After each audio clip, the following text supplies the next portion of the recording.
Bonjour à tous, on se retrouve aujourd'hui dans une nouvelle vidéo, le troisième et dernier épisode des plantes toxiques. Bonne vidéo.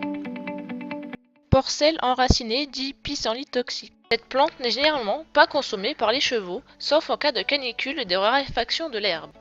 Cette plante peut provoquer une atteinte du système nerveux central, des tremblements et un désordre de la locomotion proche du Harper. La prêle. Toutes les parties de cette plante sont toxiques. La présence de 10% de prêle dans un foin peut provoquer une équicétose mortelle. Elle provoque aussi une incoordination des mouvements, un amaigrissement et une anémie.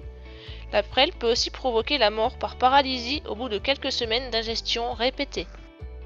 Les renoncules. Toute la plante fraîche et particulièrement les feuilles à la floraison sont toxiques. Seules les plantes qui sont consommées en verre provoquent des troubles digestifs et une inflammation de la bouche. Les empoisonnements sont très rares. Après séchage, les renoncules ne sont pas dangereuses dans les foins. Le robinier, dit Phothacacia. Cette plante entraîne des troubles digestifs et respiratoires, cardiaques et nerveux. Sa dose mortelle est de 150 g d'écorce.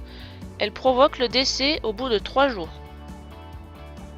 Rue de chèvre dit Sainfoin d'Espagne. Le cheval est surexcité, fébrile, peut être douloureux du ventre, présente des diarrhées souvent sanglantes, puis stupeur et tremblement des membres.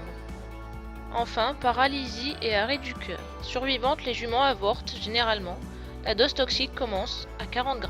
La sabine ou faux cyprès. Tout comme la rue de chèvre, cette plante est toxique dès 40 g. Elle provoque une surexcitation, des douleurs au niveau du ventre, des diarrhées souvent sanglantes, des tremblements des membres, puis la paralysie et un arrêt du cœur. Les juments qui survivent avortent généralement. Le sénesson de Jacob. Les symptômes: cirrhose, amaigrissement, troubles des réflexes.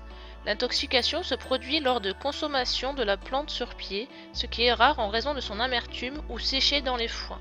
Les symptômes peuvent apparaître plusieurs semaines voire plusieurs mois après l'exposition à la plante. Le sorgho. Un cheval intoxiqué au sorgho respire vite, fort. Il tremble, chancelle et présente des convulsions. Il peut aussi provoquer l'avortement, une malformation fœtale et une paralysie des postérieurs. La mort peut survenir en quelques heures après ingestion. Le trèfle blanc provoque des lésions cutanées au niveau des parties blanches de la robe des chevaux et sur les muqueuses non pigmentées. Ces lésions peuvent se surinfecter rapidement lorsque les chevaux se grattent. Certains chevaux présentent aussi des signes de jaunisse et une souffrance hépatique. Le thuya. Toxique dès 40 g, il provoque une surexcitation, des douleurs au niveau du ventre, des diarrhées souvent sanglantes, une néphrite, des tremblements des membres, puis la paralysie et un arrêt du cœur. Les juments qui survivent avortent généralement. Le vérâtre blanc. Toutes les parties de cette plante sont toxiques, dès 12 g, mortelles à partir de 150 g de plantes fraîches ou 1 kg de plantes séchées. Les premiers signes sont troubles cardiaques et nerveux, congestion pulmonaire. Cette plante entraîne aussi une gastro-entérite et des tremblements musculaires. Le rhododendron entraîne des coliques accompagnées de diarrhée, bradycardie, hypotension, convulsions, peut provoquer la mort par étouffement. Semaine contra provoque des convulsions si la dose ingérée atteint 300 g. Le tabac de Virginie est mortel dès 300 g, il provoque un essoufflement, un excès de salivation et des convulsions.